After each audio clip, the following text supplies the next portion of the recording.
കൊല്ലത്താനിയിലുള്ള ഖാദറാക്കാൻ്റെ ഫാമിലാണ് ഇപ്പോൾ ഞങ്ങൾ ഇന്ന് എത്തിയിട്ടുള്ളത്. ഞങ്ങളിവിടെ ചെയ്യാൻ ഉദ്ദേശിച്ചത് കാരണം ഇയാൾ മൂപ്പര് ഒരു നഴ്സറി തുടങ്ങിയതാണ്. അപ്പോൾ നമ്മൾ എല്ലാ കടയിലും കിട്ടുന്ന പകുതി വിലക്ക് എല്ലാ സാധനങ്ങളും നിങ്ങൾ കടയിൽ വില ചോദിച്ചിട്ട് ഇവിടെ വന്നാൽ മതി. അതിൻ്റെ ഇത് ജബുട്ടിക്കാവ് മരമുന്തിരി എന്നും പറയും. ഈ സാധനം കായ്ച്ചതാണ്.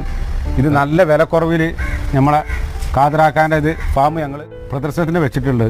അപ്പോൾ എല്ലാവരും വന്നിട്ട് നല്ല മരങ്ങൾ ജമ്പുട്ടിക്കാവ് നല്ല തയ്യാണ്, കായ്ച്ചതാണ്. ഇതൊക്കെ ഇപ്പോൾ കായുള്ളതാണ്, പൂവിട്ടിക്കണ് നല്ല കായ്ച്ചതാണ്. അതാ പൂവിട്ടതാണ്. അപ്പോൾ ഇത് നമ്മൾ എല്ലാ നഴ്സറിൻ്റെ പകുതി വിലക്ക് എല്ലാ സാധനവും വിറ്റ് ഒഴിവാക്കിക്കൊണ്ടിരിക്കുകയാണ്. അപ്പോൾ ഇതിൻ്റെ പകുതി മാർക്കറ്റ് വിലൻ്റെ പകുതി വില കൊടുത്താൽ മതി. നിങ്ങൾക്ക് എല്ലായിടത്തും അന്വേഷിച്ചതിന് ശേഷം വന്നാലും മതി. അപ്പോൾ ആ റേറ്റ് ഞങ്ങൾ ഇതിൽ എല്ലാം പൂവിട്ടാണ് കായ്ച്ചത് ആഡ് ചെയ്യുന്നുണ്ട്. അപ്പോൾ നമ്മൾ ആവശ്യക്കാർ ഖാദറാക്കാനുമായിട്ട് ബന്ധപ്പെടാം.